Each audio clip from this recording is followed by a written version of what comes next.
allez, allez, allez, allez, allez, allez, allez, alléluia. Acclamons le Seigneur.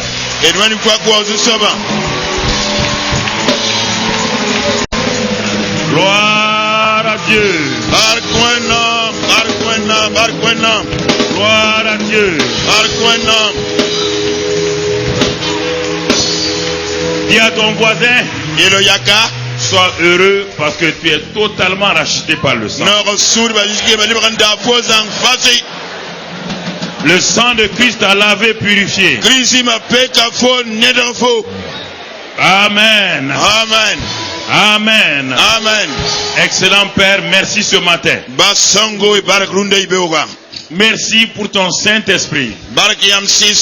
Merci pour ton esprit de grâce. Et ta parole nous éclaire ce matin. Car nous avons des grandes montagnes devant nous. Nous n'avons pas la capacité humaine de les affronter. Mais toi, Seigneur, tu te mets devant nous et tu ouvres le chemin. Tu ouvres le chemin. Tu ouvres le chemin. Et c'est pourquoi dis seulement avant de t'asseoir. Assois-toi, tu dis ça. Le Seigneur, c'est l'éclair, mon chemin. Assois-toi. Sa parole, c'est le feu. C'est le feu. Le Seigneur, c'est l'éclair, mon chemin. Mon chemin. Sa parole, c'est le feu. Sa parole. Sa parole. Sa parole, c'est le feu. Alléluia. Sa parole. Sa parole. Sa parole, c'est le feu. Le Seigneur, c'est l'éclair, mon chemin. Sa parole, c'est la vie. Sa parole, c'est la vie. C'est la vie. Le Seigneur, c'est l'éclair, mon chemin. Mon chemin. Sa parole, c'est la vie. Sa parole, Sa parole. sa parole, Sa parole, c'est la vie. Sa parole. Sa parole. Sa parole, c'est la vie. Amen. Amen.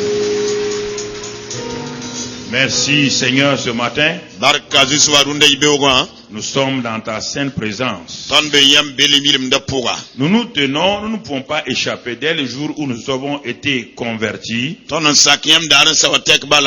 Est-ce que tu savais ça? Dès le jour où tu es né, tu es dans la présence de qui? Tu es né physiquement, tu es dans la présence de qui? De tes? Partout où tu es dans la présence de tes? Tu es en connexion avec tes? Jusqu'à ce que la mort vous sépare. Alors quand nous sommes nés de nouveau, et que nous soyons conscients ou pas, nous sommes dans la présence de qui? De qui? Dieu qui? Notre Père. Mais maintenant ici, quand nous ne sommes pas conscients de cela, alors nous souffrons inutilement des pensées difficiles, des pensées de rejet et des pensées qui nous assaillent.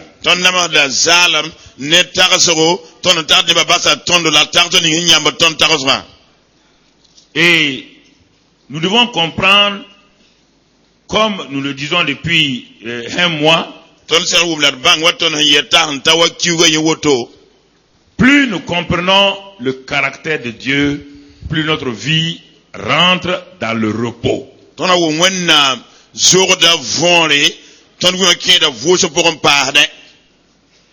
Plus notre vie rentre dans la présence, nous devenons dans la présence de Dieu, plus nous voyons plus d'exaucement dans nos prières. Et cela est très très important pour nous. Alors ce matin, nous allons aller pas à pas et nous allons ouvrir nos Bibles dans le livre du prophète Ésaïe. Et dans le chapitre 55, regardons ce que Dieu nous dit ce matin. Ésaïe 55. Et regardons la déclaration du Seigneur. Qu'est-ce qu'il nous dit dans ce passage? Nous allons lire le verset 8 et 9. Le Seigneur dit, car mes pensées ne sont pas vos pensées. Et vos voix ne sont pas mes voix, dit l'Éternel. Autant les cieux sont élevés au-dessus de la terre, autant mes voix sont élevées au-dessus de vos voix. Et mes pensées au-dessus de vos pensées. Nous allons nous arrêter là d'abord. Pourquoi Dieu a-t-il fait une si importante déclaration et à qui s'adresse-t-il?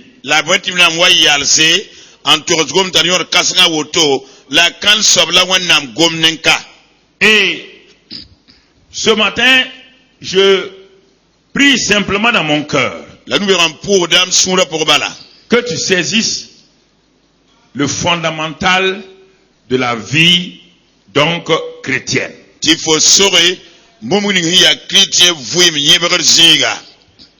Vous voyez, nous sommes nés dans un royaume qu'on appelle le royaume des cieux.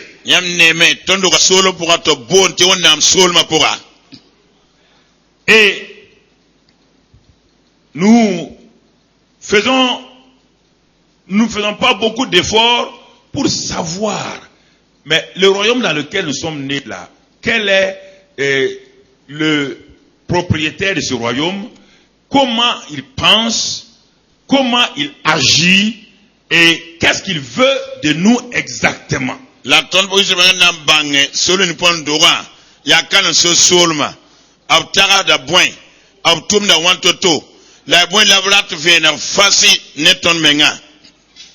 Et nous cherchons, tout tourne autour de nous d'abord.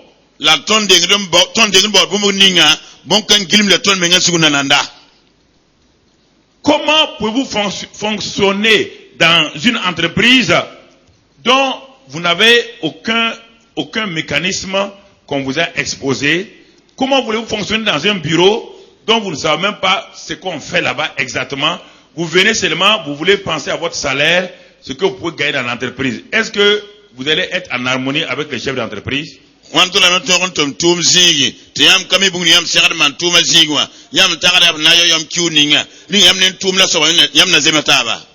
Nous sommes nés humainement dans un royaume qu'on appelle le royaume des ténèbres. Et dans ce royaume, il y a un maître de ce royaume-là. Il nous a imposé automatiquement, sans qu'on le veuille, par son système, ses propres pensées.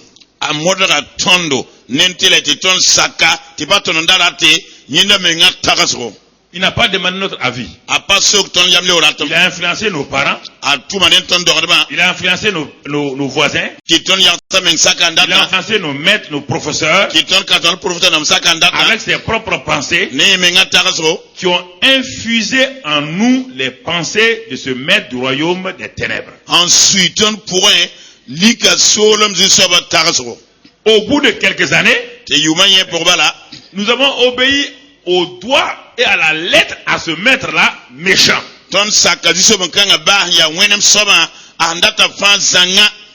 Quand il nous dit de faire du mal, nous faisons le mal. Il a saisi nos pensées littéralement. Et ça nous rend compte, nous marchons dans sa présence.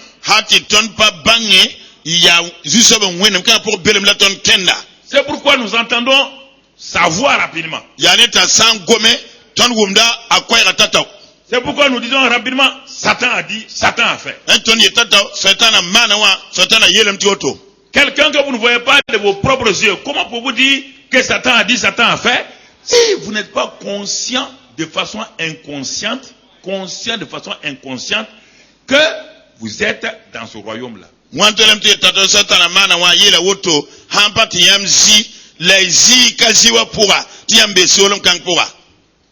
Alors, quand nous naissons de nouveau,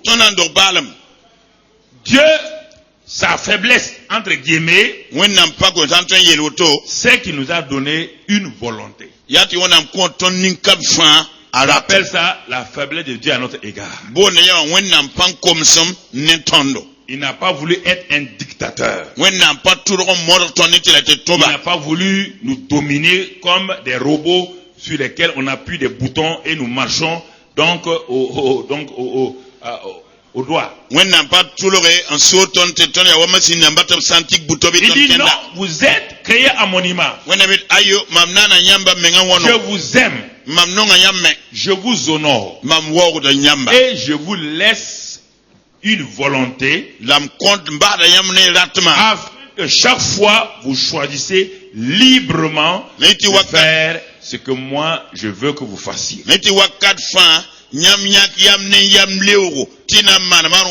Mais ce dont je vous assure, c'est que si vous décidez de marcher dans mes voies,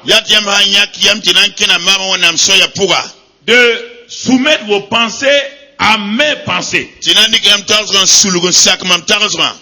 vous allez voir devant vous les voies de votre bonheur. Parce qu'il y a des sentiers du bonheur qui sortent de mes pensées.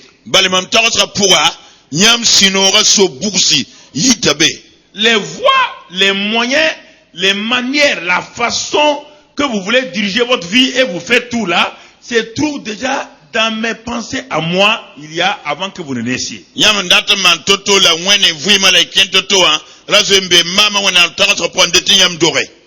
Alors, mais quand vous êtes né, moi Dieu, je sais que vos pensées ne sont pas mes pensées. Et vos voies de résoudre vos problèmes ne sont pas mes voies. Je ne vous ai pas forcé. Je n'ai pas mis en vous un cerveau artificiel. Je vous ai exhorté simplement en vous disant, mes enfants, voici mes pensées. Et si vous adhérez à mes pensées, mes pensées vont commencer à vous révéler mes voies, ma manière d'agir pour votre bonheur.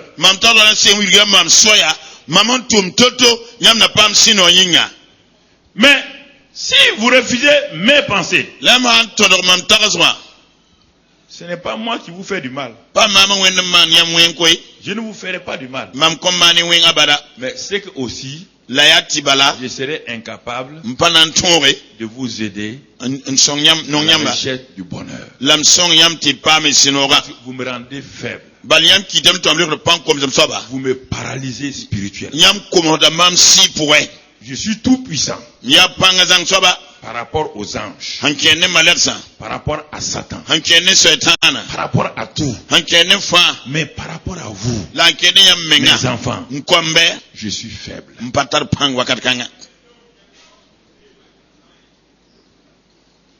Je suis faible. Car je ne veux rien vous imposer. Je ne veux pas vous détruire.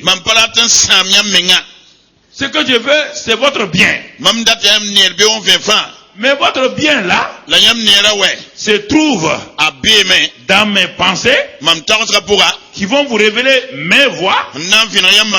Et les voies, si vous les suivez, vous allez aboutir à votre bonheur, le bonheur que vous cherchez par tous les moyens.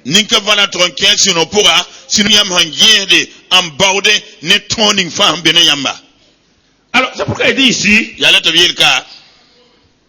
il dit, mes pensées alors ne sont pas vos pensées. Et les voies, les moyens pour résoudre vos problèmes là, ne sont pas mes voies ni mes moyens. Et il dit ensuite, il dit, vos pensées là sont terrestres. Il dit, autant les cieux sont élevés au-dessus de la terre. Vous m'appelez notre Père qui est aux cieux. Et vous me dites que ta volonté qui est faite là-bas au ciel n'a qu'à être faite sur la terre. Il dit, vous priez une si grande prière. Et vous ne vous soumettez pas à ça vous-même. Puisque vous dites notre Père qui est où?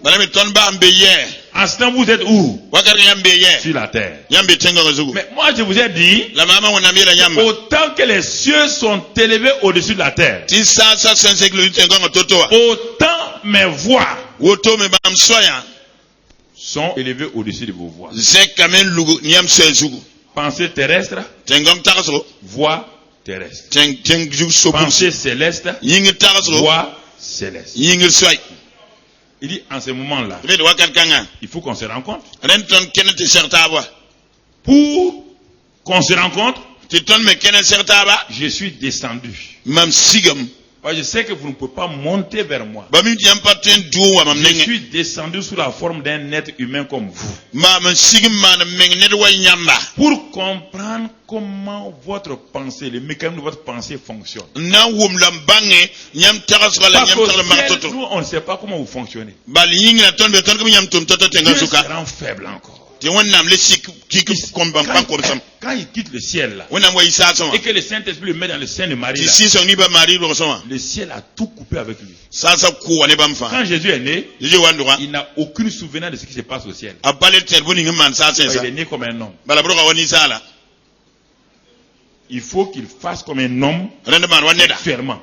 Pour connaître la pensée de Papa bon Dieu, il doit aller s'asseoir, attendre. Il n'est pas venu avec les pensées de Dieu. Non. Devant chaque problème, il laisse ses pensées humaines, parce qu'il est un être humain maintenant, pour s'accaparer des pensées quoi?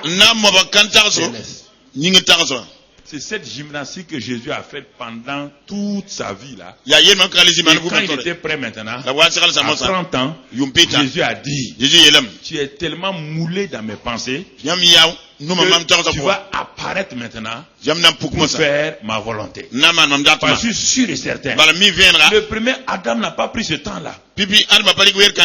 Pourtant lui, je lui avais donné mes pensées directement. Puisqu'il n'a pas d'autre pensée.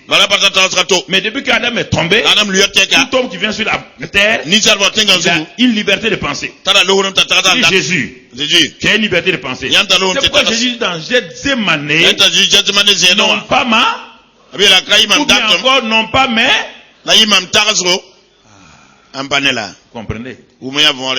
Ça veut dire qu'il avait ça. Il avait sa volonté, il avait ses pensées, mais à Gethsemane, qu'est-ce qu'il dit? Non pas ma volonté, non pas mes pensées. Alors, si nous ne comprenons pas ça, comment pouvons-nous opérer? Puisque le Fils lui-même a été soumis à ça. Il a été soumis littéralement à ça. C'est-à-dire qu'il y avait ses pensées, il y avait les pensées du Père. Chaque jour, il se levait et disait, Père, non pas ma volonté, mais ta volonté. Non pas ma volonté, mais ta volonté. Alors, quelle est ta prière chaque matin? Tu demandes des choses, tu ne t'assures pas que les choses que tu demandes là, tu les demandes selon la volonté de Dieu. Alors que Dieu nous dit dans la prière, dans 1 Jean 5, 4, qu'est-ce qu'il nous dit? Qu'il va nous écouter si nous prions selon ça. Frère, il y a des choses que vous devez être des maîtres là-dedans il y a longtemps. Il dit que lui, il écoute la prière qui est faite selon ça. Selon ses pensées, oui ou non? Bon. Moi, je me lève le matin. J'ai des problèmes. Je dis à Dieu seulement, cherche ma volonté. Cherche quelle est la pensée que j'ai concernant ce problème-là. Si tu me dis à moi, toi, tu veux me faire de moi un robot. Tu résoudre tous tes problèmes. Moi, je te retourne là-bas et je dis, tu n'es pas un robot, toi aussi tu as une volonté. Tu as une volonté. Moi, j'ai une volonté. Deux volontés face à face. Cherche d'abord à savoir, concernant ce problème-là, quelle est ma volonté. C'est la première chose que nous devons faire chaque matin, à chaque instant. Non pas prier, Dieu fait ça, fait ça, fait ça. Non, frère. Dieu n'écoute que ce qui est demandé selon ça. Selon sa volonté. Si nous ne comprenons pas cela, hello. Vos frères, ils sont bien équipés ce matin. Voilà. Ils ont tous leur casque. Merci Seigneur. Gloire à Dieu. Bien-aimés frères et sœurs, nous devons chercher la pensée de Dieu. Cellule sagesse. Vous devez chercher la pensée. À cause de cela, vous ne devez pas venir à 9h, 9h10, 9h15. Écoutez-moi, c'est dommage.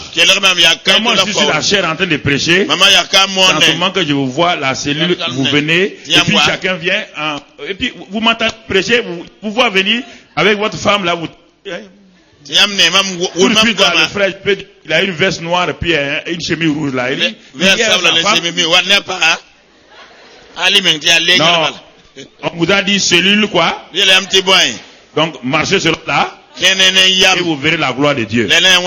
Bonjour. Bonjour. Alléluia. Ce matin c'est important mon frère, ma soeur, que nous comprenons les voies de Dieu.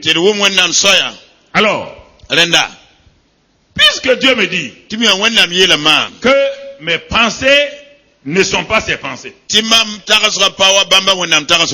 que les voies que j'emprunte pour résoudre mes problèmes ne sont pas ses voies.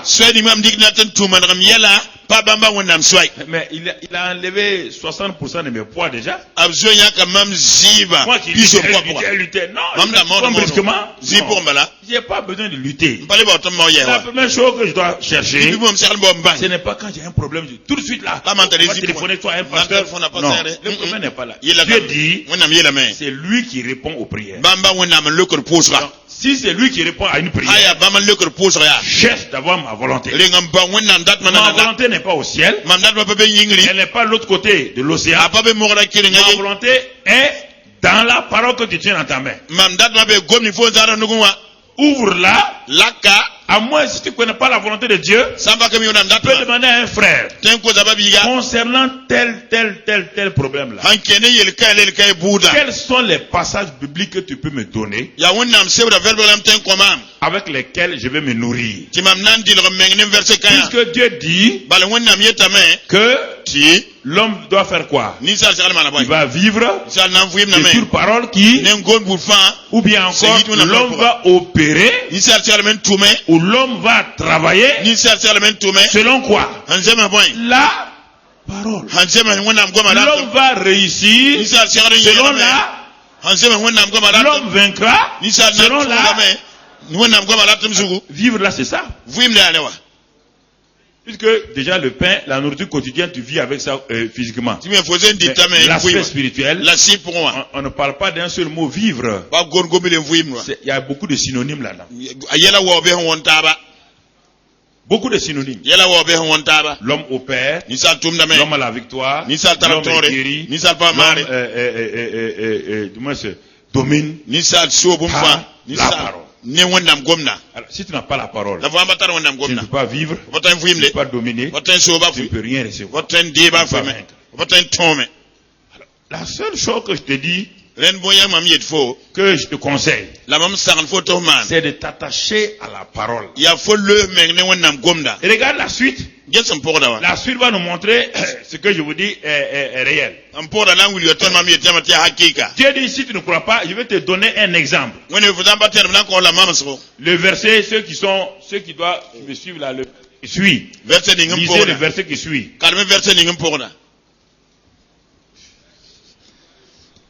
Le verset qui suit, nous sommes dans Ésaïe 55. Verset 10 maintenant. Comme la pluie et la neige descendent des cieux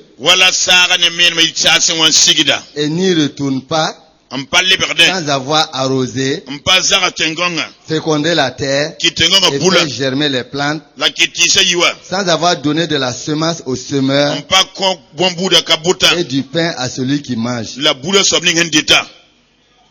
Regardez bien ce verset. Dieu veut nous aider. Il veut nous aider. Oui ou non?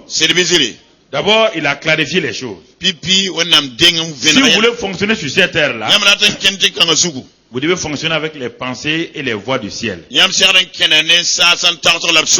Première chose qu'il nous a dit. Le 8 et le 9. C'est-à-dire que la terre ne peut pas fonctionner ici, dominer la terre avec les pensées de la terre, et ni les pensées, ni les voies de la terre.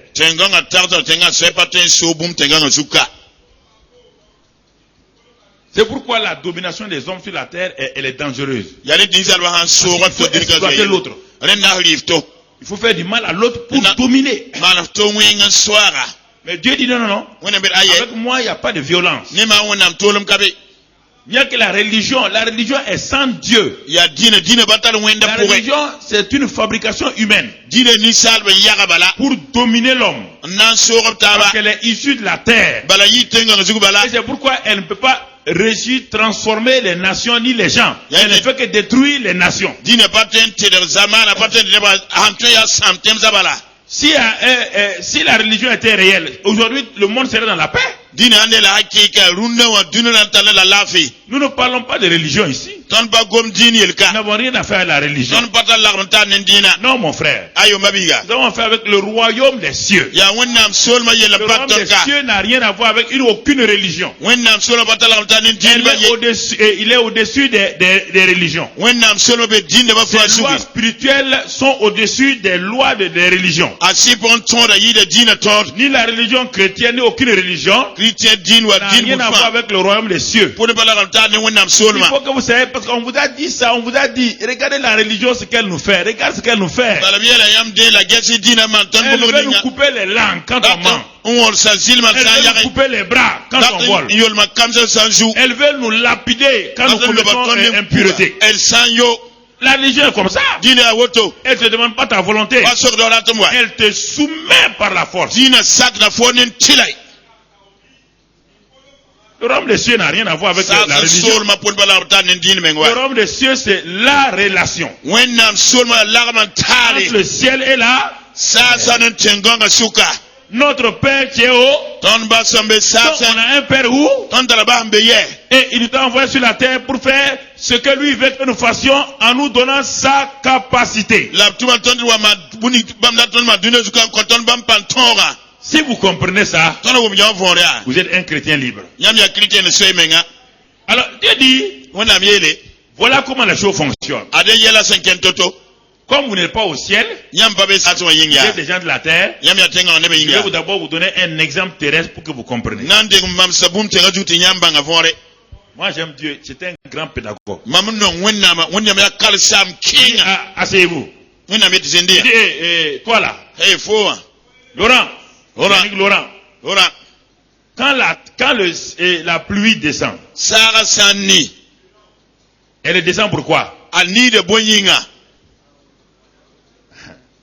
Même Toto dans la classe, c'est ça. Même Toto il va lever la main. Moi, quand la pluie descend, en tout cas, elle me mouille. Quand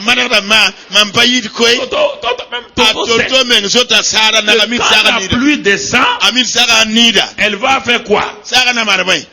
Elle va arroser la terre. Dieu dit qui continue? Un autre lève la main. Oui. Quand la pluie descend, elle féconde la terre. Dieu dit bien. Il dit qui d'autre? Moi monsieur. Quand la pluie descend, elle fait germer les semences. Bien. Qui d'autre? Moi monsieur. Quand la pluie descend, elle fait quoi? Elle fait croître. Elle fait grandir.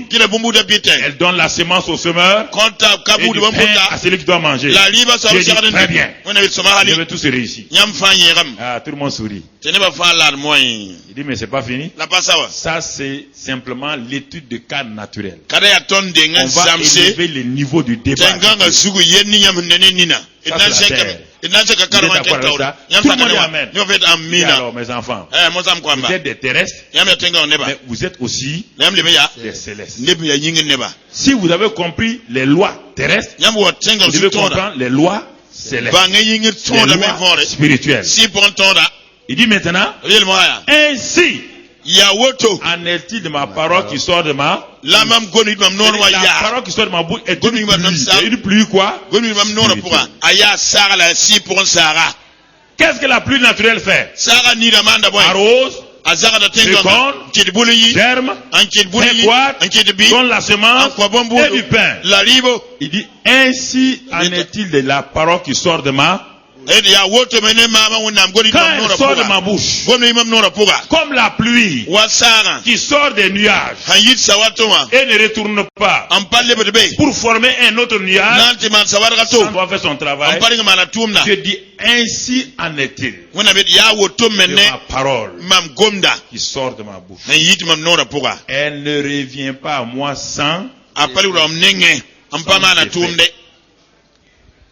sans effet, non. Quand ma parole descend quelque part, elle a un effet. C'est le premier élément, effet. C'est pas un résultat, hein? Un effet. Quand Dieu a dit à Ézéchiel, parle aux ossements secs, les ossements ont fait quoi? La parole a fait quoi? A rassemblé les... Est-ce qu'il y avait la vie encore? La parole, les ossements secs de ta vie là, la parole les rassemble et les redresse comme un squelette au nom de Christ. C'est pourquoi Dieu ne peut rien faire sans ça. Il dit que tout ce qui a été fait avait été fait par ça. Et sans elle, rien n'a été fait. Jean 1, verset 3. Hébreu 1 aussi, verset 3. Ensuite, Hébreu 11, verset 3. 3. Tu trouves ça là-bas. Si tu es un mystique, tu aimes les chiffres. 3. Va étudier ça. Tu vas écrire un livre 3. Ouais, frère. Il y a des choses qui sont simples. Mais si notre pensée n'a pas été habituée à ça, nous croyons que ce sont des histoires. Nous croyons que Dieu ment. Ce que les gens nous disent c'est faux. C'est normal. Quand je suis allé en France la première fois. Alors, je n'avais jamais vu la neige. Et quand je suis revenu chez moi au village d'Atougan en vacances, je causais avec les gens. J'ai dit à partir du mois de décembre là, janvier, février. Il dit en France là, en Europe là, le sol est couvert de glace. Le sol les gens ont dit, voilà. Nous on n'est pas bêtes. On n'est jamais allé en France. C'est vrai. Toi tu es parti. Tu viens nous mentir. Il dit comment? La glace est dans le frigidaire. Comment le sol peut avoir de la glace partout? On n'est pas allé à l'école, mais on n'est pas bête. Il ne faut pas trop mentir.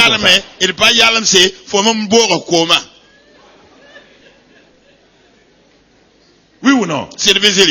Alors, tu ris? C'est la même chose pour toi. Tu dis des choses. Tu dis, le pasteur nous prend pour des bêtes ici. Sexuellement, même réaction que tu fais. Parce que moi, j'avais vu la neige. À Tougan. Il n'y a pas de neige. Il n'y a que des cailloux. Et en avril-mai, les cailloux là font coco. Tellement chaud. Tout le monde couche sa tête. Et toi, tu dis que pour avoir à Tougan la glace, on doit aller dans un bar. Et le barman ouvre son frigidaire. Il enlève la glace. La glace dans un seul endroit. Toi, tu me dis qu'en France, la glace là couvre le sol partout. Quel est ce gros frigidaire? Il dit, hey, faut pas nous mentir.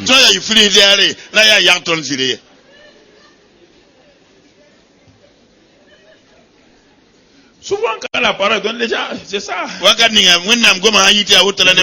pasteur là, c'est mentir un peu. Je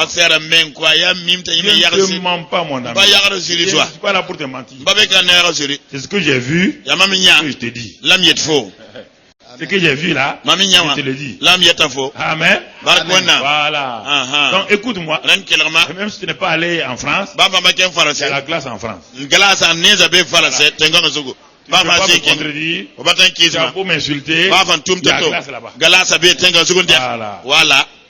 Donc ce que je te dis dans la parole de Dieu là, écoute ça aussi attentivement. Dieu me dit maintenant, quand ma parole sort, elle ne revient pas à moi sans effet,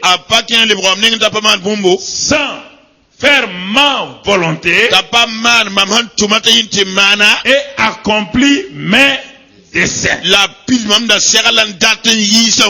Alors, il y a plusieurs années, je me suis appuyé sur ces passages d'étaient mes passages favoris. Parce que ça a été une semence puissante qui a été sémée dans mon cœur et toute ma jeunesse chrétienne, je m'appuyais sur cela dans chaque instant. Dans le travail, je m'appuyais sur ces versets-là.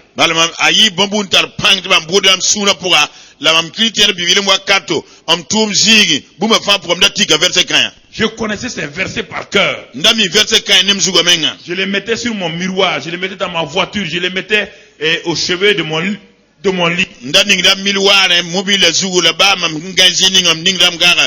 Parce que je croyais que cette parole est la vérité, c'était la clé que Dieu m'avait donnée. Il y a 3 passages clés que Dieu m'a donnés. Ce passage de Ésaïe 55 là. Jérémie 1:12 où il dit que Dieu veille sa parole pour l'accomplir. Dans le livre des Nombres où il dit que Dieu n'est pas un homme pour mentir, ni le fils d'un homme pour se repentir. Ce sont 3 passages de la Bible qui ont scellé ma vie, et matin, midi, soir, je les lis, je les relis, je les lis, je les proclame jusqu'à ce que cela devienne une réalité en moi. En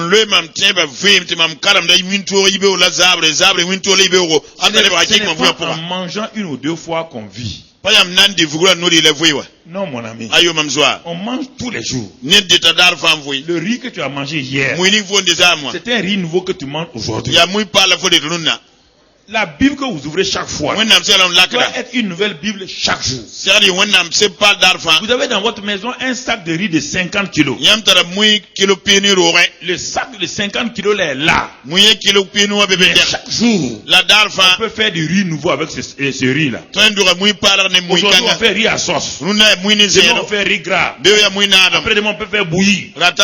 Mais ce riz-là te nourrit sous plusieurs formes. Et au fur et à mesure que tu es nourri avec ce même riz-là, le riz qui est renouvelé régulièrement, tu grandis. Chaque fois que tu ouvres la Bible est le grenier de Dieu pour son peuple. Il a stocké là-bas ses paroles de vie. Il a stocké là-bas tout ce dont tu as besoin. Si chaque fois toi tu regardes le sac de riz et tu dis mais ce riz là, qu'est-ce qu'on fait de ça? Toi de travailler le riz là, ce que tu veux manger. Le sac de riz est chez toi pour pouvoir à tes besoins. Le sac de riz qui est là, tu ne peux pas le manger comme ça. Si tu le manges comme ça, au bout d'une semaine, tu vas mourir. On le transforme. On utilise des moyens. Tu montres ta capacité culinaire. Tu montres que tu sais préparer. Tu transformes ce riz grain là en riz gras. Et alors tu te réjouis. Personne ne s'est jamais réjoui avec un sac de riz du riz dans un sac. Personne ne va s'asseoir autour de ça avec ses enfants, commencer à plonger la main dans le sac de riz, et puis bien, mangeons, et puis réjouissons-nous. On va se réjouir. Alors, mon frère, c'est la même chose. La parole de Dieu dit que la parole écrite comme ça, là, elle est une lettre. Et une lettre qui peut tuer. Mais elle n'est pas vivante sous cette forme-là. C'est toi, avec l'aide du Saint-Esprit, qui peut préparer les repas qui conviennent à tes besoins. Donc, collabore avec le Saint-Esprit, le grand restaurateur, celui qui a toutes les ressources pour faire les meilleurs repas spirituels dont tu as besoin. Mais si tu ne sais pas cuisiner, tu es un cuisinier. Est-ce qu'on a besoin d'aller au repas, être angoissé et d'aller au restaurant angoissé? Est-ce que tu as déjà vu des gens qui s'en vont au restaurant et disent bon, on va aller au restaurant. Qu'est-ce qu'on va manger aujourd'hui? Qu'est-ce qu'on va faire? On va prier pour qu'on puisse manger. Non. Rentre au restaurant. Assois-toi sur la table. Quelqu'un va venir. Monsieur, que voulez-vous? Vous dites simplement, je vais manger aujourd'hui soupe kolo. Et il s'en va, il revient avec soupe. Tu as demandé oui ou non? Tu as préparé? Tu as besoin de commander et puis dire maintenant, va prier, va gêner, va prier. Alléluia, alléluia, soupe kolo.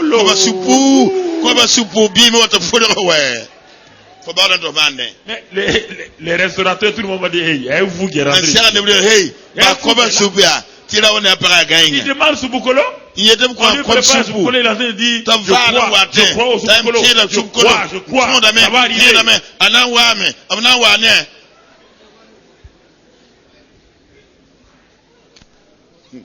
Il y a des choses simples, chrétiens. La vie chrétienne est si simple. Si vous vivez comme ça, le monde va vous admirer. Ils ont quelque chose que nous n'avons pas. Mais si vous partez, les mains en l'air, vous criez seulement, alléluia. C'est pourquoi on vous appelle alléluia. Vous devez être des impacteurs de vie. Alléluia. Amen. Gloire à Dieu. Merci Seigneur.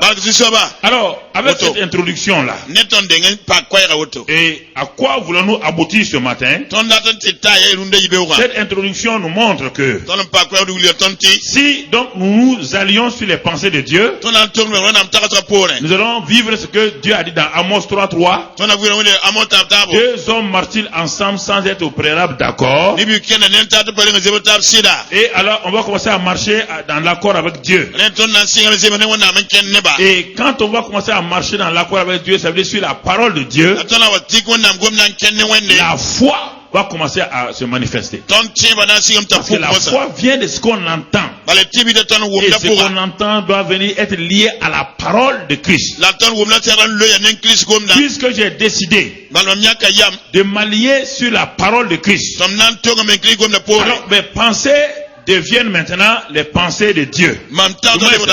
Je reçois les pensées de Dieu comme pensées personnelles. C'est pourquoi dans 1 Corinthiens 2, on trouve cela que nous avons les pensées de Christ. Pourquoi? Alors nous avons décidé de nous soumettre à sa volonté. Et en ce moment-là, bien-aimés frères et sœurs, je commence à marcher avec Dieu dans l'harmonie. Je commence à marcher avec Dieu sans aucun problème. Je ne suis pas culpabilisé car j'ai décidé de marcher dans ses voies, selon ses manières, et de le laisser agir dans ma vie comme il doit agir. Et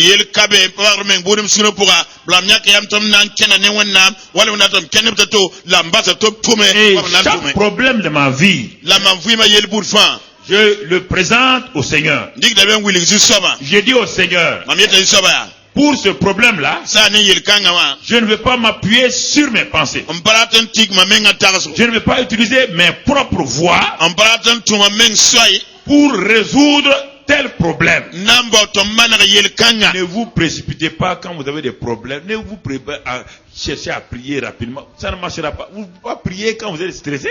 Quelle prière vous allez faire? Quelle prière vous pouvez faire quand quelqu'un est stressé? Vous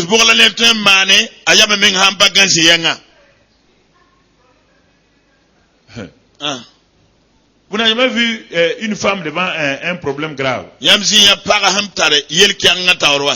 Une femme, son bébé est en train de s'évanouir ou quoi?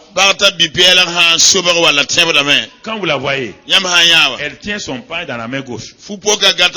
Elle crie, oui, oui, oui, oui, oui. Mais c'est ça. Même son pain là pour attacher, c'est un problème.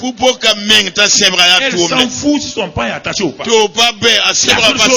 Elle a le bruit.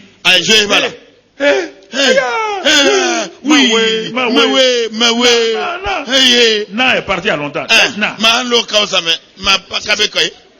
Comment? Et cette femme-là, elle va aller prier. Vous dites de prier. Elle va prier quoi?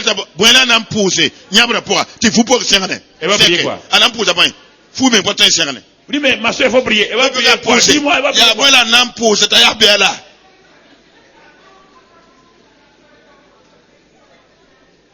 Elle va prier. Elle ne peut même pas prier. Parce que ses pensées, dans sa tête là, elle voit quoi? La mort de son.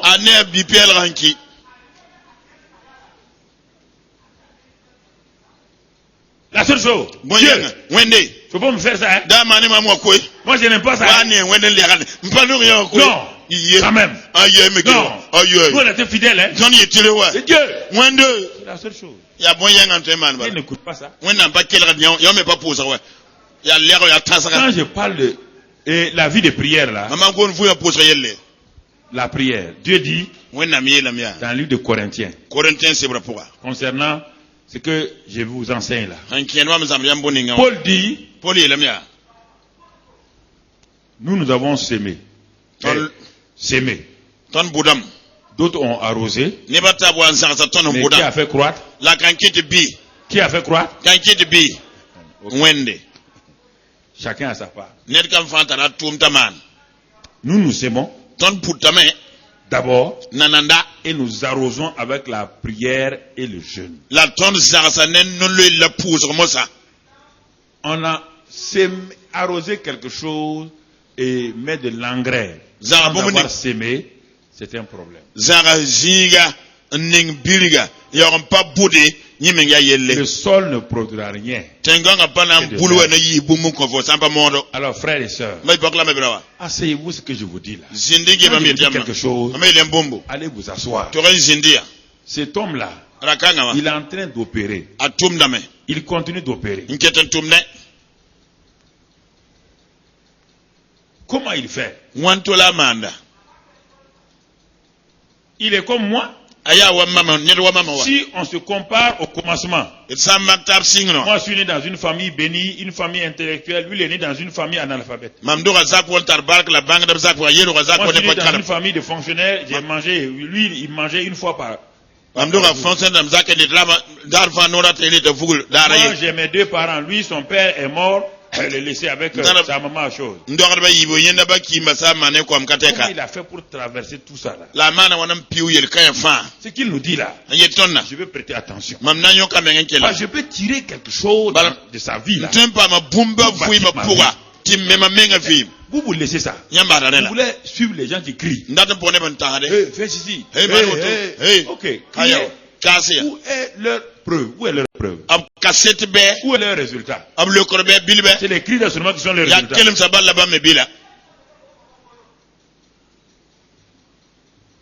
Écoutez. Il y a beaucoup de choses. Si vous voulez suivre quelqu'un, suivez quelqu'un qui produit des résultats.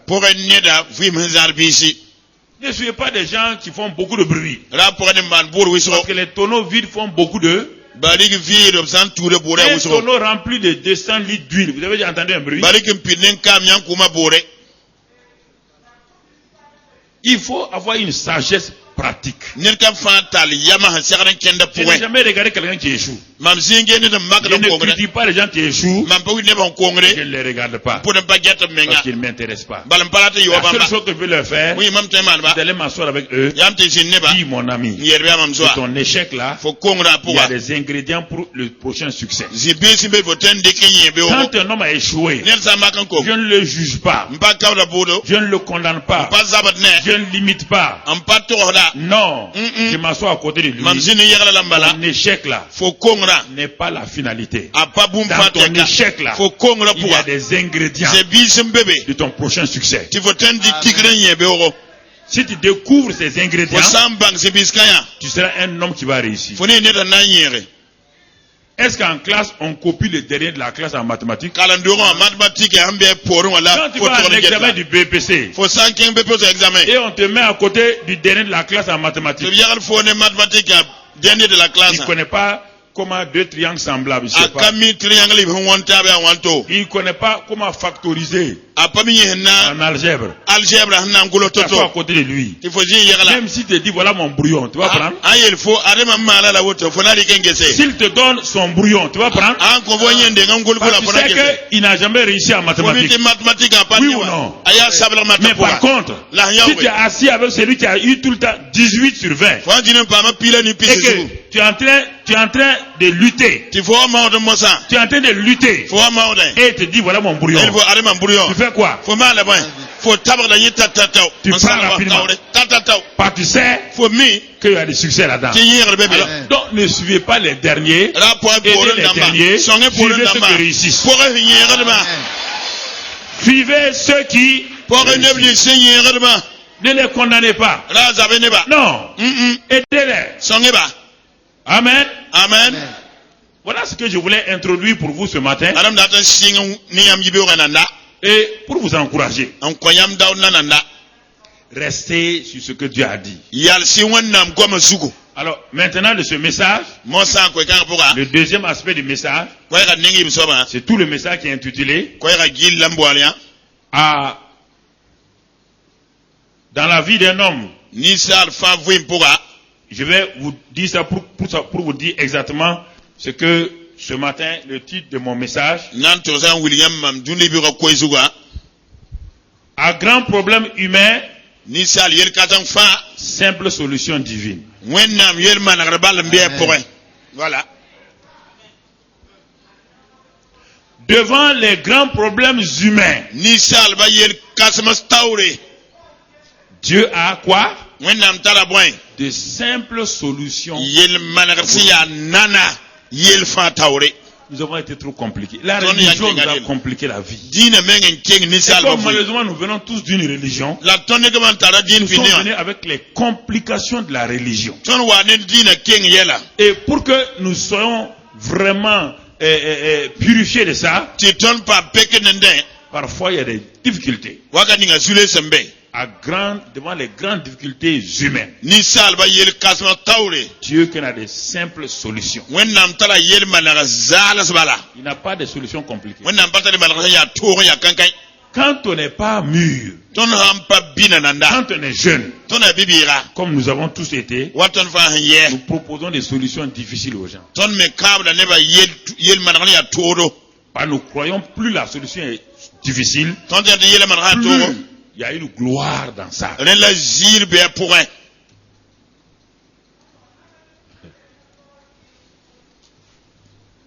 Mais lisez la Bible.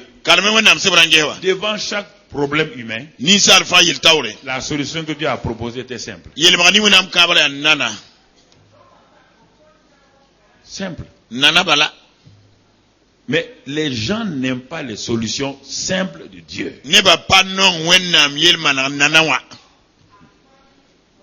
Moïse est devant le buisson ardent. Un homme qui a échoué se tient là devant la présence de Dieu. Dieu lui dit, le peuple a besoin d'un libérateur. Je sais que tu as déjà échoué. N'essaie pas de me faire les gens aiment aller prendre leur passé. Ils disent, attends d'abord, je vais te parler de mon passé. On n'a pas besoin. Ton passé a déjà échoué. Il n'y a rien là-dedans qu'on peut retirer sauf quelques grains qu'on va prendre. Dis-moi, quel est ton problème aujourd'hui? Je vais comprendre tout de suite quel est le mécanisme qui t'a amené à cet échec. Dieu lui dit, est-ce que Dieu d'abord l'a lavé avant de lui dire qu'il va l'envoyer? Devant le buisson ardent, Dieu a dit à Moïse, bon, tu vois, c'est un échec. On ne peut rien tirer de bon de toi. Je vais essayer une dernière fois avec toi. Je vais voir si ça ira. Non, Dieu dit, j'ai vu mon peuple souffrir. J'ai entendu leurs cris. Je suis descendu. Mais Moïse dit, c'est bien. Si tu es descendu, va en Égypte. Tu es descendu. Tu es descendu.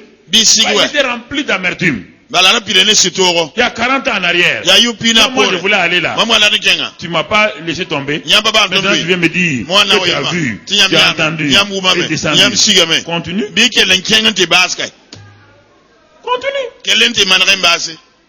Continue. Et qu'est-ce que tu veux? Dieu dit, je vais t'envoyer. Ce que lui n'aime pas, c'est ça. Ça fait 40 ans que je suis ici. Dans la culpabilité. Dans le complexe d'infériorité. Je ne fais que garder des moutons. J'ai oublié même comment on fait la guerre. 40 ans. Un grand officier. Comment on manie les armes. Les stratégies de guerre. Les tactiques, il a tout oublié. Et tu viens me dire, moi maintenant, j'allais affronter Pharaon.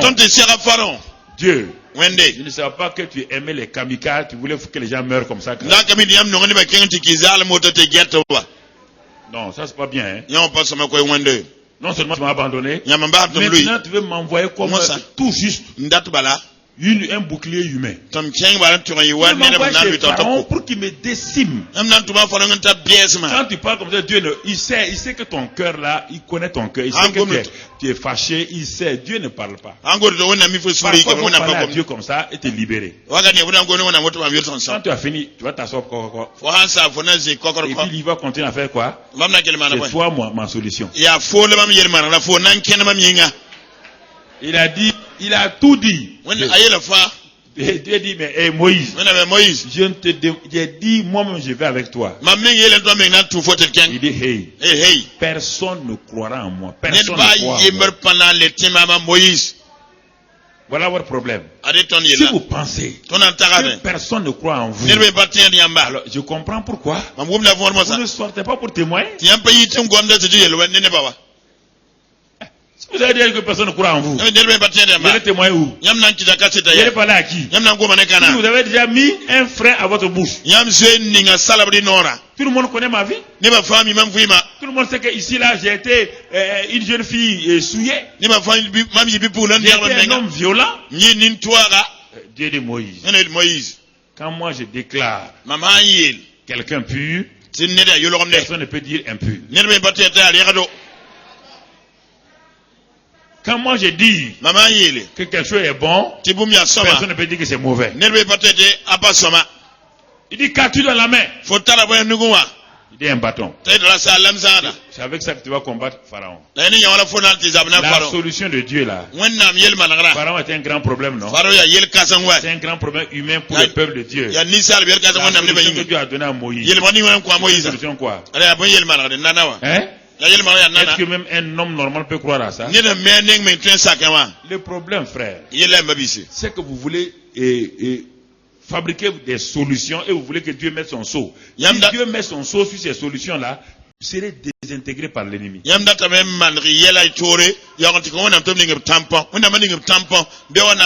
Chaque solution de Dieu est simple. Simple ne veut pas dire faible, impuissant. Déjà quand on dit simple là, ça veut dire c'est faible. Non, simple, mais très puissant. Simple, rempli d'onction. C'est avec un bâton. Moïse, le fuyard, est rentré chez Pharaon. C'est avec un bâton. Il a défié l'armée de Pharaon. C'est avec un bâton. Il a défié les magiciens de Pharaon. C'est avec ce même bâton que Moïse s'est arrêté devant la mer rouge. Il dit, tends ta main, fends la mer avec le bâton.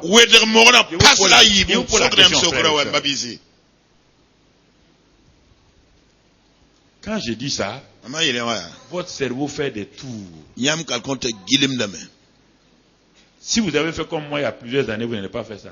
Quand j'ai vu que les gens discutaient trop sur la Bible en France là, moi je suis dans ma chambre, j'ai ouvert la Bible. Et je suis monté sur ma Bible.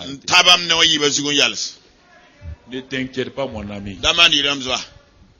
Toi, tu ne montes pas sur la Bible, mais là, il y a longtemps, tu as déjà monté sur la Bible, tu as tout gâté. Faut pas tabasou la pasteur est monté sur la Sainte Bible.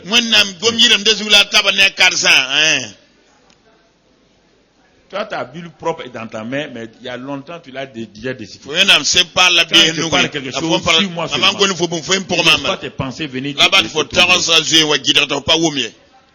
Debout sur les promesses de Christ, mon Dieu. Tu comprends? Debout, debout, debout sur les promesses de Christ, mon Sauveur. Debout, debout, je me tiens sur les promesses de Dieu. Amen. Je me suis tenu sur la Sainte Bible. Et j'ai levé ma main. J'ai dit jusqu'à ma mort que les grands hommes de Dieu parlent. Qu'ils fassent n'importe quel miracle. Que les grands hommes de Dieu de tous les côtés. Ni la parole de Dieu. Seigneur Dieu, je me suis enraciné là-dedans. Je ne bougerai pas. Moi, pas bouger. Voilà. Que je comprenne avec ma tête. Que je ne comprenne pas. Ça n'a pas d'importance. Je suis dessus. Quand j'ai fini, j'ai pris ma Bible. J'ai mis sur mon cœur. Depuis ce jour-là, ça fait 32 ans. Je n'ai pas bougé encore. Je ne bougerai pas.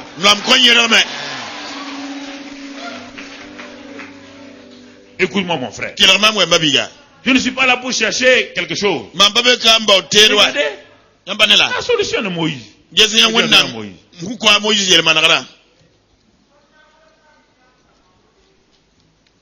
Frères et sœurs, les problèmes que tu as là, tu as des solutions simples. Tu ne veux pas. Tu es en train de courir. Si les hommes voulaient des solutions simples, pourquoi on va dire à quelqu'un d'aller chercher un coq bleu et il va commencer à chercher un coq bleu, sachant bien qu'il n'y a pas de coq?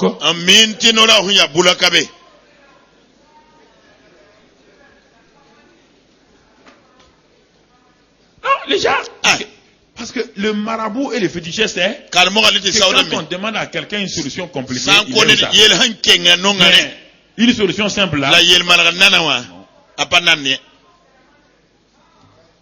c'est pourquoi on dit, plus le sacrifice est grand, plus tu seras fort. Ah, tu veux être fort. On dit non. Le sang des coqs là n'est rien.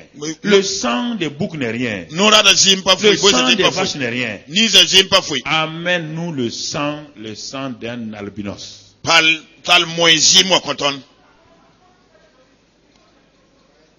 Écoutez les gens. C'est ça.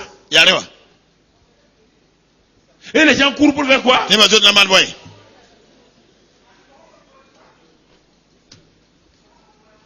C'est ça. Il y a plein de gens qui nous regardent actuellement à travers l'Afrique. Arrêtez-vous. Parce que si vous continuez à faire ces sacrifices humains là, la Bible dit quiconque utilise l'épée sera. Quiconque verse le sang quoi? S'il ne se répand pas, vous ne pouvez pas échapper à ça. Vous ne pouvez pas verser du sang humain pour vous enrichir, pour vous positionner et croire que vous allez échapper à ça si vous ne partez pas chez Dieu dans une repentance profonde. Ne laissez pas les marabouts et les féticheurs vous tromper.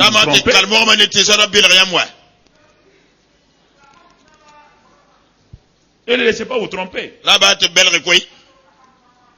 Dieu a des solutions simples pour son peuple. Frères et sœurs. Frères et sœurs. Dieu a des solutions simples. Quand Isaac, écoutez-moi, c'est avec un bâton que Moïse a libéré tout un peuple.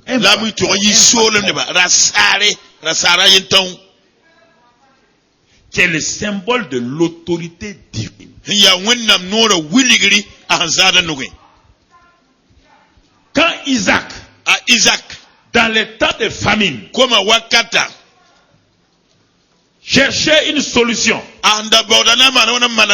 sa solution pour lui c'était le système de l'Égypte. L'Égypte était le système économique mondial le plus puissant. Il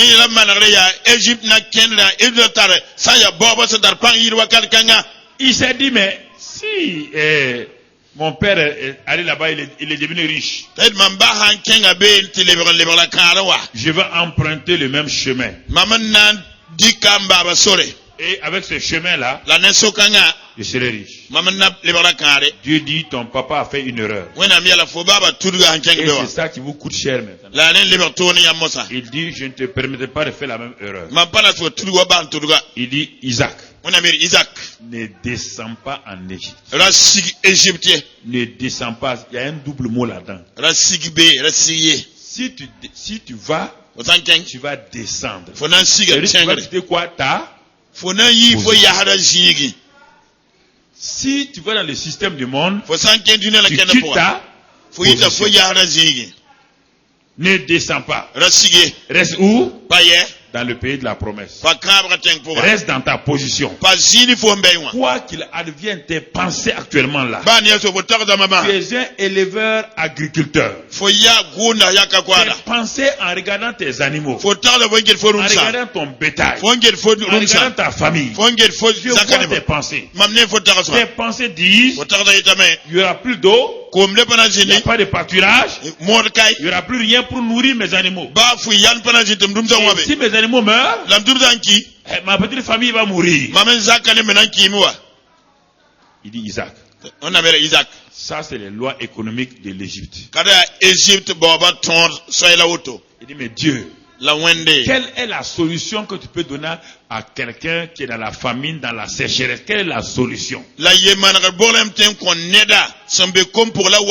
Écoutez, je te parle ce matin. Quelqu'un qui est dans une situation comme ça et rien ne marche, ses affaires ne marchent pas, il n'a plus d'argent, tout ce qu'il entreprend, les marchés lui échappent. Qu'est-ce qu'il peut faire? J'ai dit Isaac. Tes pensées ne sont pas mes pensées. Isaac, fais attention. N'emprunte pas les voies de tes pères. Car ce sont mes voies seulement qui donnent des résultats. Beaucoup de chrétiens commencent sous l'inspiration de Dieu des affaires. Mais en plein milieu, ils se détournent des voies parce qu'ils ont beaucoup de conseils qui viennent. Les conseillers, écoutez, les conseillers qu'on appelle les oiseaux là, Oui. Ils viennent quand? Quand tout semble réussir. Et comme Satan n'aime pas que vous réussissiez, il envoie toutes sortes d'oiseaux. Il y a des oiseaux avec des cravates. Quelqu'un vient et dit, ah, moi je suis expert en telle chose. Il ne sait pas que c'est un oiseau. Il donne ce message après. Quand on a dit, quand il a sémé la semence, les oiseaux ont fait quoi? C'est pas fini seulement là-bas. Et même quand l'arbre a grandi, il devient un grand arbre. Qu'est-ce qui s'est passé? Encore les oiseaux. Les oiseaux peuvent commencer au commencement de ta vie. Ou bien au moment où tout marche bien, au moment où les fruits vont sortir, les oiseaux vont se poser sur ton arbre. Et ils dévorent les fruits. Fais attention, hein. Il envoie des oiseaux qui viennent dire, ah, on voit que tu réussis, hein. Et puis il parle même pas de Dieu. Vraiment, ce que tu as fait, tu as fait quoi même? Tu as fait un master D en gestion. Master D en gestion. Dans quelle école? L'école. J'ai bien dit aux gens que quand on fait l'école là, on réussit. Et toi maintenant tu te laisses tromper. Parce que tu as fait l'école là, tu es en train de réussir. Tu oublies automatiquement que la source de tout ça là, ce n'est pas l'école. Pas l'école là, ouais.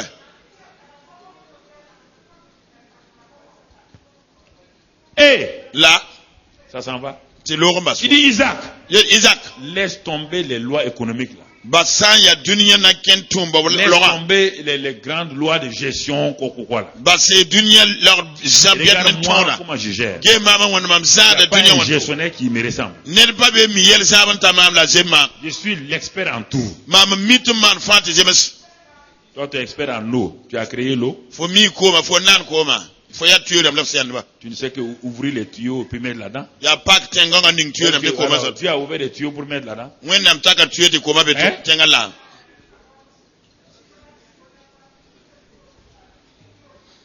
Pour envoyer l'eau chez quelqu'un, il faut d'abord détruire le sol. Il faut ouvrir le sol. Qu'est-ce que Dieu a fait comme ça? Hein? Quand Dieu mettait des sourds dans le sol là, c'est toi qui l'as appelé? Il a lancé un appel d'offres.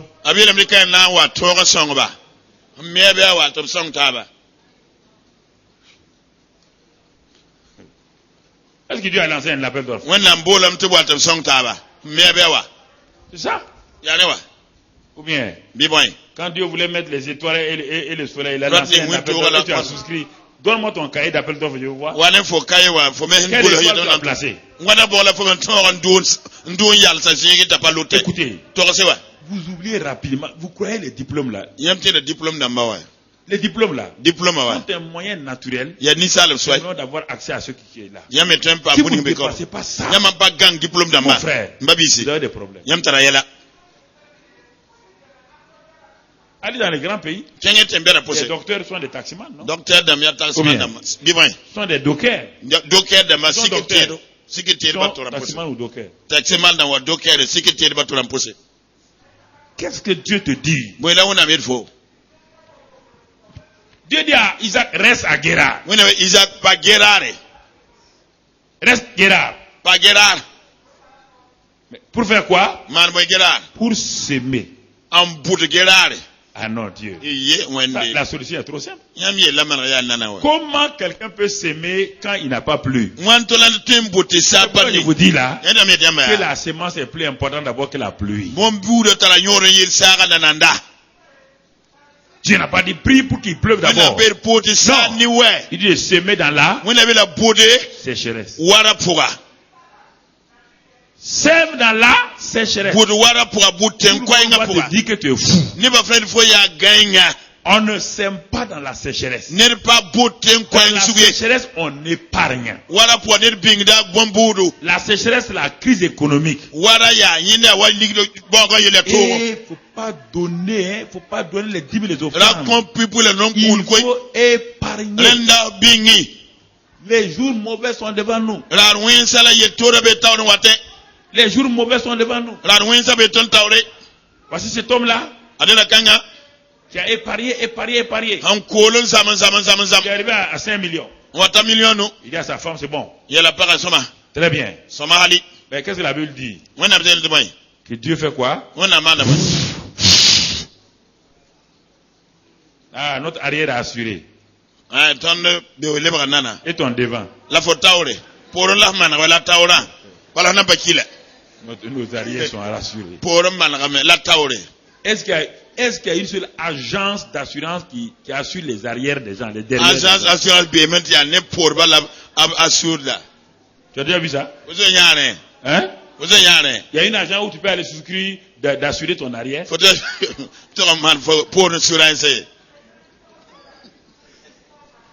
Et voilà.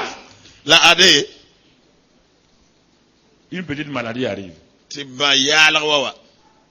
On doit le transférer. On dit c'est combien? 5 millions.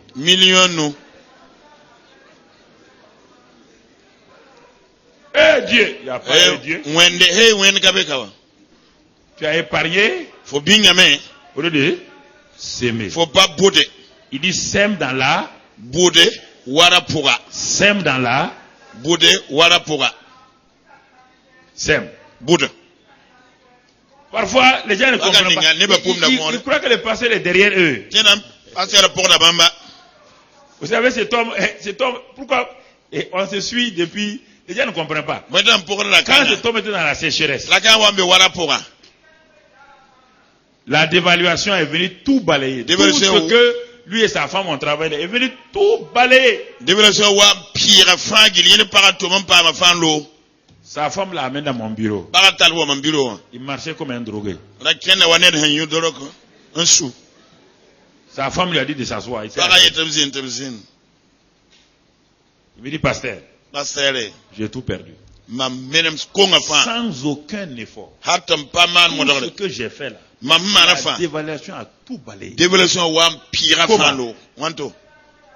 Les factures que je dois payer en France, en Europe, sont doublées par combien? 2. Et là, ce que je dois gagner ici au Burkina Faso est divisé par combien? Est-ce qu'un homme peut résister? On tombe en faillite comptable. Il est tombé en faillite.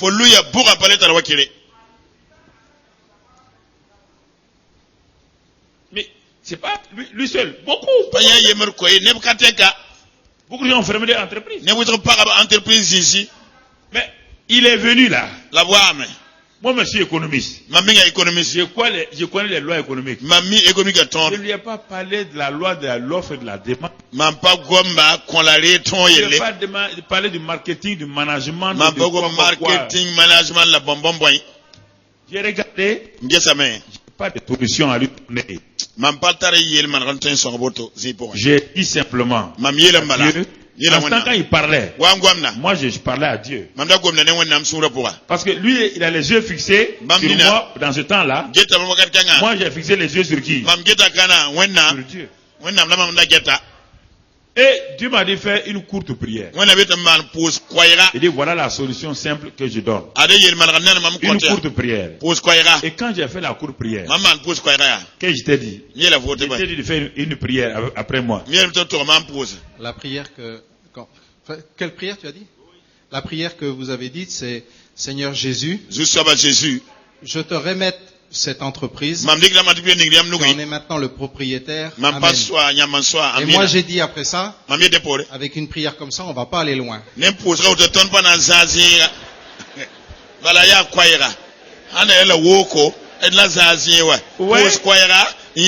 grand problème, solution.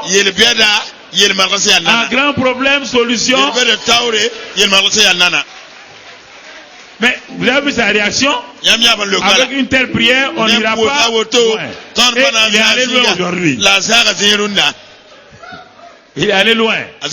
Dans sa sécheresse. Dans son temps de famine. Mais il n'est pas resté là. C'est bien vrai qu'il a réagi comme ça. Mais il y avait une semence qui était en lui il y a longtemps. Puisque Dieu lui avait déjà parlé de la France quand il était étudiant pour venir ici. Cette semence-là, Dieu ne l'a pas oublié. Il y a un moment où rien ne va, qu'est-ce que Dieu a mis en vous il y a longtemps qu'il va commencer à activer. Il a décidé de me... Comme il n'a plus rien, il a pris l'entreprise, mettre sur les dos, les épaules de sa femme. C'était facile, hein? Il était en train de fuir. Mais c'est pas une mauvaise fuite. Il a dit, pasteur, je te suis. Il m'avait à Lyon. Lyon, mes yeux. Je te suis. Je veux prendre ta Bible. Laisse-moi te suivre. Je prends ta Bible. Il est parti racler. Il lui restait 1 million environ. Il est parti racler le fond de son tiroir. Million. Il n'avait rien laissé à sa femme. Il a mis dans sa poche. On est parti à Lyon. Moi je prêche. Je prêche. Quand j'ai fini, je viens prendre ma Bible. Et on s'en va. Quand on vient encore, il prend ma Bible. Et il va déposer. C'est ça que les gens ont dit. Le blanc là, il prend la Bible du noir là comme ça tout le temps. Qu'est-ce qu'il cherche? Ça c'est nouveauté ça.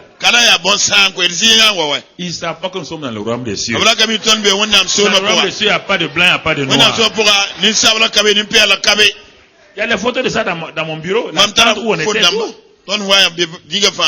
Mais maintenant on est sorti. On dit, qu'est-ce qu'on va faire? Parce que j'ai amené 1 million. Qu'est-ce qu'on peut faire de ça? Le groupe musical a dit qu'ils veulent un piano. Ils veulent une guitare. Bon, on va acheter un piano. Une guitare.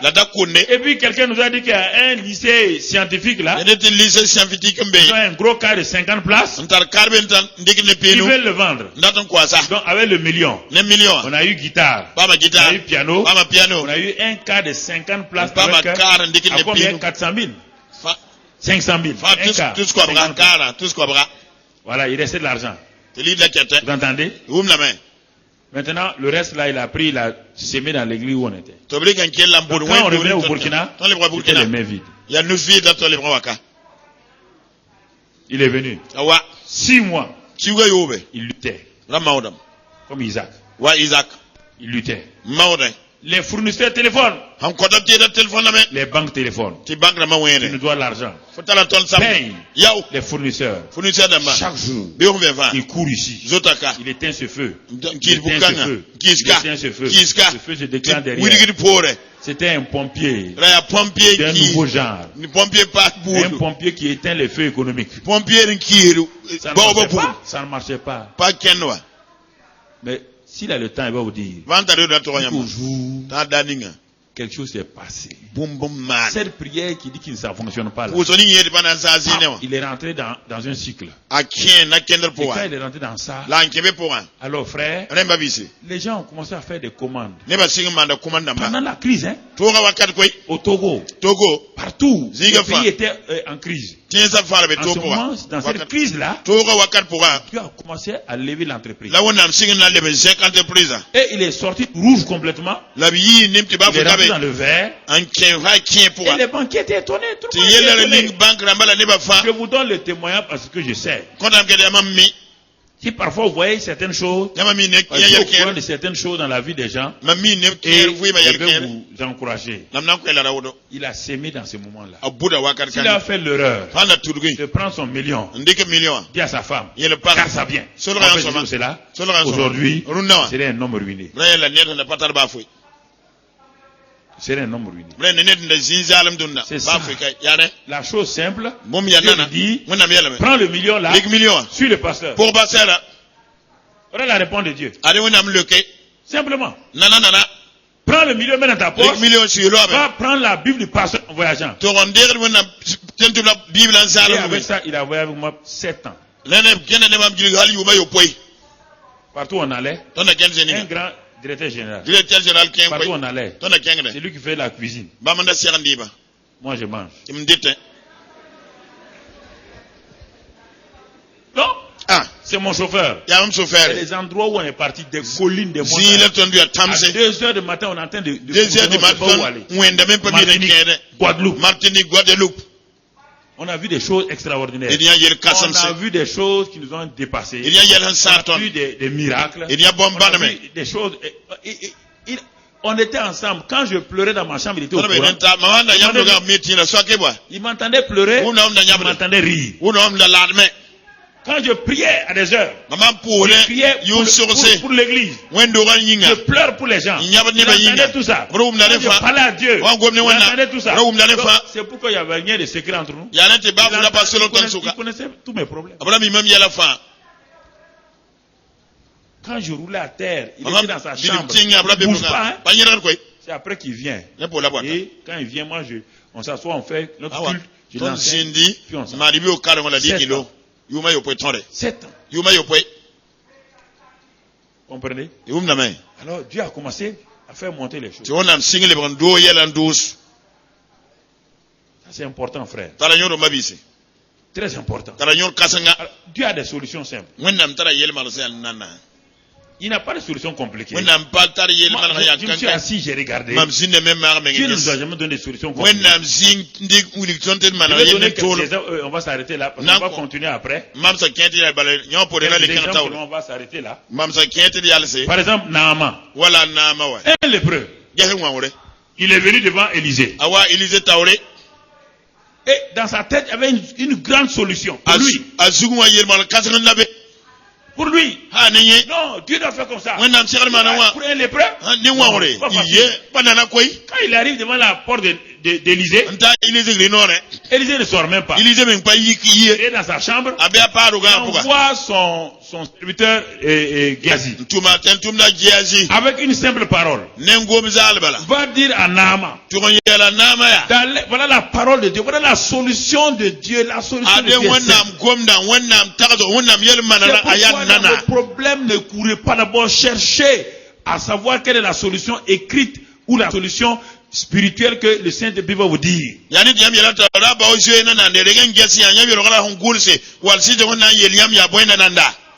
Et la solution était si simple que ça a énervé le général Naaman. Parce qu'un grand militaire comme ça ne peut pas accepter une solution aussi vulgaire. Et quelle était la solution de Naaman? Sa solution était simplement: va te laver 7 fois dans le Jourdain et tu seras pur. Et tu seras pur. Alors il a dit non. Ah non. Dieu me connaît. Je suis le général Naaman. C'est moi qui ai vaincu Israël. Israël actuellement est occupé par l'armée syrienne. Donc je suis le chef, c'est moi qui ai vaincu l'armée. C'est moi le chef des Israélites. Il ne m'honore pas. Il ne vient pas m'accueillir à la porte. Et il m'envoie avec son serviteur une parole: va te laver. Il a refusé. Il s'est mis en colère. Il y a beaucoup de gens qui se mettent en colère quand Dieu leur donne des solutions simples. Ce n'est pas la peine de raconter tous vos déboires familiaux à des gens. Toute personne nouvelle que vous voyez, vous lui racontez tous vos déboires familiaux, vous souillez votre... Ça veut dire que si vous faites ça, personne n'a confiance à une femme qui part tout le temps déballer tous les secrets de son mari devant un étranger. Qui va avoir confiance en toi? Les gens t'écoutent et regardent. Les femmes. Une femme cache le dos de son mari. N'importe qui vient se mentir, il dit: mon mari est comme ça. Mon mari est comme ça. Mon mari est comme ça. Ah bon? Tu caches rien. Faut pas se votre intimité. Même votre intimité. Comment voulez-vous que Dieu te bénisse? Dieu dit que l'homme, on n'a pas de l'homme chrétien. L'homme est le chef de la femme. C'est pas négatif. Dans toute maison, dans toute entreprise, il y a un chef. Si toi-même tu dépièces ton homme là, qui est ton chef maintenant? Tu es sans tête. Tu es un corps sans tête. Frère, c'est important. Donc il y a des choses, il faut chercher la solution avec Dieu. Naaman dit, Élisée dit, j'ai pas d'autre, il n'y a pas de parole. C'est-à-dire que je suis un prophète. Je suis prophète de qui? Je ne suis pas mon prophète. Tu veux me faire inventer des paroles pour toi pour te faire plaisir?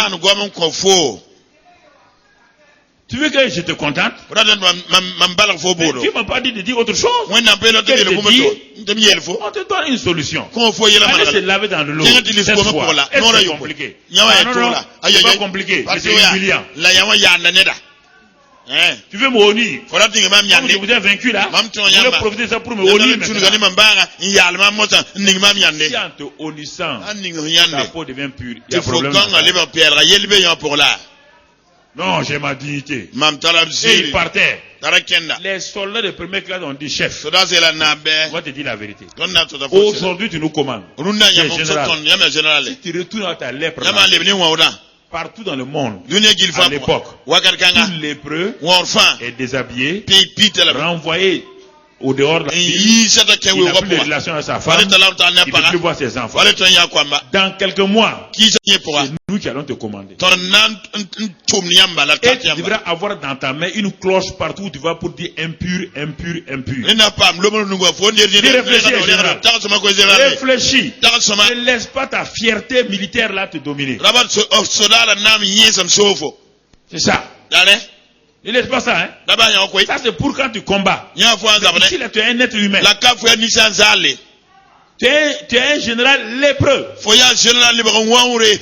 Tu as vaincu l'armée d'Israël, mais la lèpre est en train de te vaincre. Donc il vaut mieux s'asseoir, faire ce que le prophète a dit. Je vais vous parler ce matin.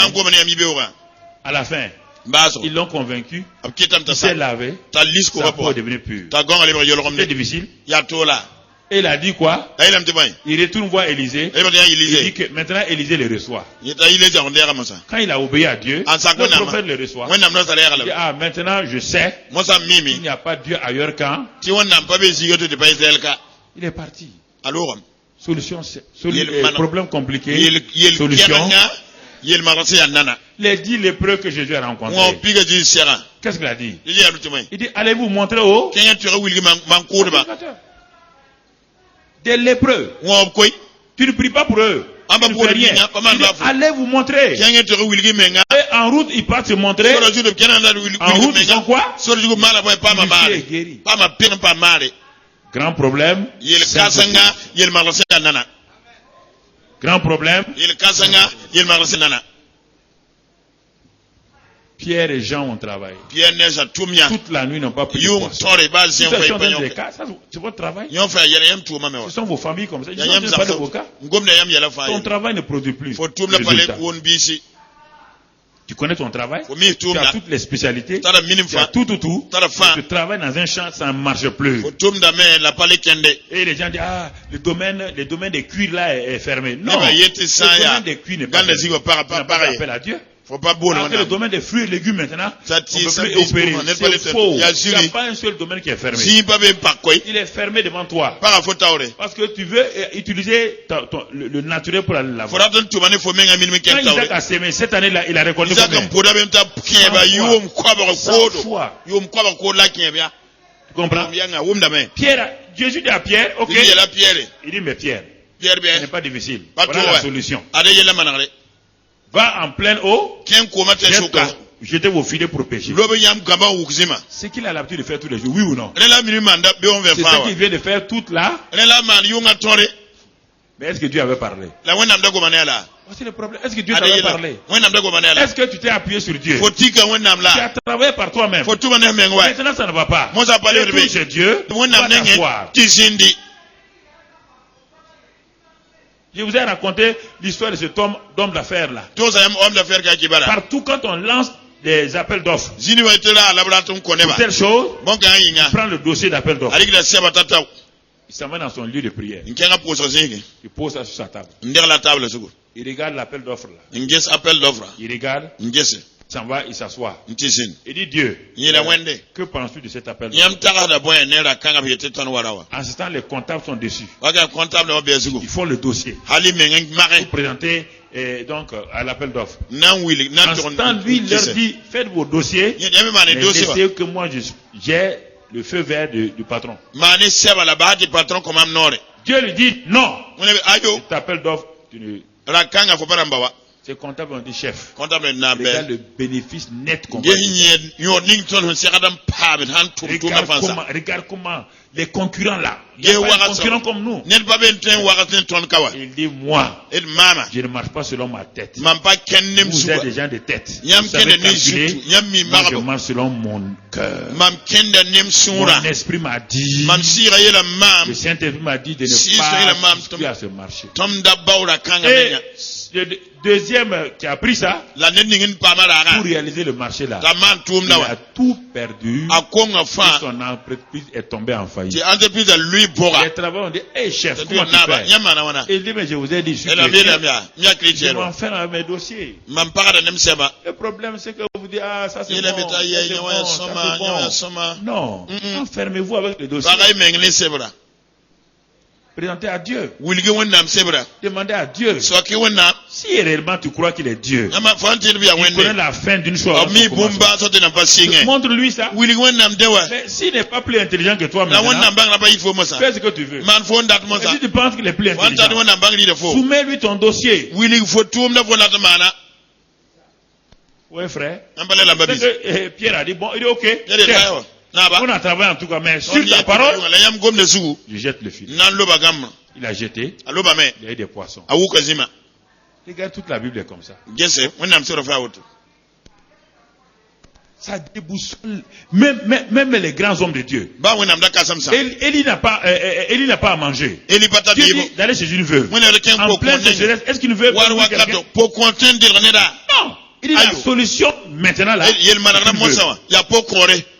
Il va chez la veuve. Elle était en train de manger son dernier repas. Dieu aime résoudre les problèmes des gens à la fois. Dieu voulait résoudre le problème de la veuve là. Mais la veuve ne le connaît pas. Alors il a utilisé Élie pour résoudre le grand problème de la femme avec une solution. La solution simple. Il te reste une poignée de farine, un peu d'huile, oui ou non? Tu as un peu de bois, oui ou non? Fais le feu, mets la poêle, mets l'huile, fais un gâteau et tu me donnes, je mange. C'est une solution scandaleuse, hein? Scandaleuse. Mais pas prophète. Tu ne vas pas prier? Tu ne vas pas dit de prier. Tu ne vas pas jeûner? Dieu ne m'a pas dit de jeûner. Voilà comment Dieu agit. Il dit fais le gâteau là. Amène-moi, je vais manger. Il n'a pas honte. Hein? Il dit amène-moi, je vais manger. Tous les journaux allaient écrire, voilà, le prophète là. Il s'est assis. La femme est assise. Élie a lavé ses mains. Il a pris le gâteau, il a cassé. Il a mangé. Quand il a mangé, l'enfant l'a avalé sa La vieille a dit dans son cœur, c'est un faux prophète. Prophète affameur de peuple. Comment tu vas venir même il n'a même pas donné un morceau à mon enfant. Si tu donnes un morceau à ton enfant, tu auras des problèmes. Quand il a fini de manger, il dit maintenant, prophète, qu'est-ce qu'il y a? Il dit, madame, levez-vous. Allez là où il y avait la farine et l'huile là, allez voir. Allez, c'est moi qui ai secoué quand même, prophète. C'est moi qui ai secoué. L'huile là, il y avait allez voir. Le prophète dit, un grand problème, solution simple. Va voir. La femme va voir. Le sac est quoi? La bouteille est quoi? Ils ont mangé pendant tout le temps de famine et sécheresse. La pluie tombe. Élie a mangé. La veuve a mangé. Grand problème. Solution. Grand problème. Grand problème. Grand problème. Grand problème. Simple solution. Grand problème. Simple solution. Mon frère. Il y a longtemps, Dieu t'a montré ton mari, ta femme, tu ne veux pas. Mon ami belge et des hommes d'affaires. Dans un hôpital, il priait. Il avait les yeux sur une jeune infirmière. Celle-là, si elle peut être ma femme, chaque jour il prie. Il part causer à l'infirmière. Un jour il prie. Il dit, c'est pas elle ta femme. La fille la plus moche de l'hôpital, qui s'habille jusque ici avec Dieu dit voilà ta femme.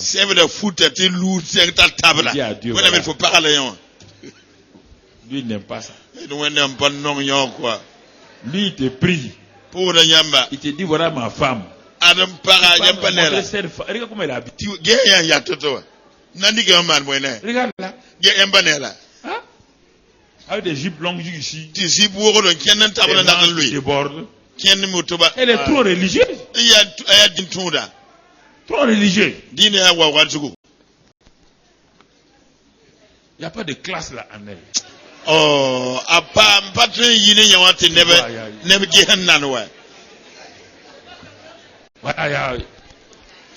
Il n'y a pas de design, il n'y a rien en elle. Les enfants sont dangereux.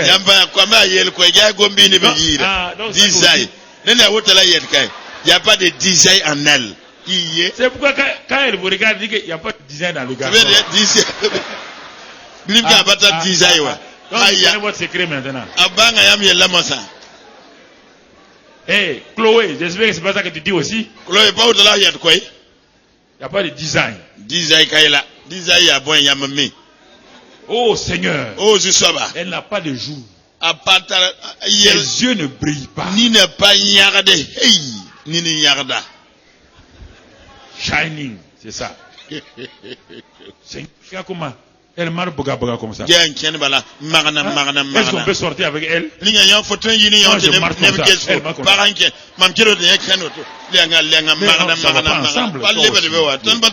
Regarde, je suis un homme de classe.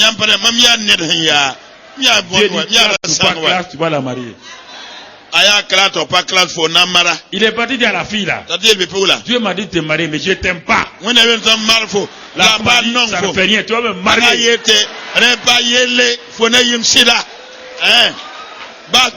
Alléluia. Alléluia. Grand problème simple. Grand problème simple. Alors, le jour de leur mariage, quand ils ont fini de faire la cérémonie, ils sont entrés dans la salle là. L'homme là n'était pas pressé.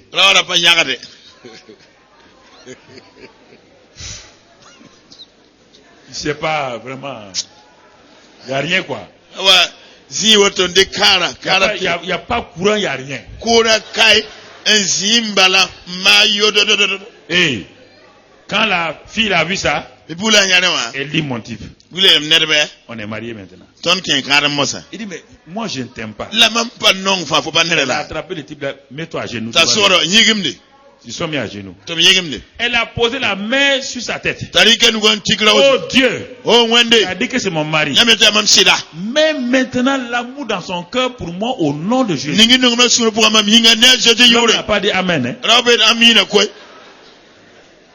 Il n'a pas dit amen. Quand il vous raconte ça, vous allez rire, vous étaler. Bon, il s'est débrouillé en tout cas.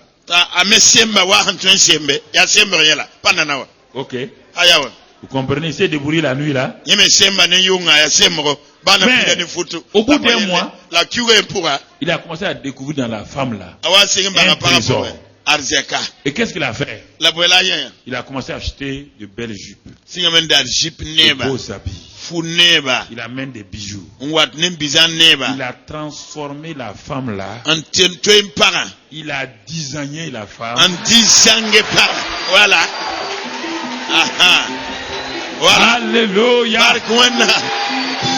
Et maintenant, elle était comme lui-même il voulait, oui ou non? Et comme elle a fait un bon caractère. Donc, bon caractère, bon design. Donc, bonne femme. Que Dieu vous bénisse. Amen. Amen. Amen. Alors, mon ami, tu es parmi nous ce matin. Tu n'as pas pris une décision pour Jésus-Christ encore. Jésus-Christ a de grandes solutions pour toi. Des solutions simples pour t'aider. Et toi qui nous regardes à travers la télévision et l'internet, il y a une solution divine pour ta vie. Oh, Dieu est merveilleux. Dieu est un grand architecte. Un grand dessinateur. Il veut transformer et changer ta vie ce matin. Puisque tu es parmi nous ici, ou bien dans ta maison maintenant, Jésus veut être ton sauveur et Seigneur. Il veut sauver ta vie. Il veut changer ta vie. L'occasion est donnée ce matin de te tenir debout là où tu es, pour dire à Jésus que toi tu veux le prendre comme ton sauveur personnel et ton Seigneur.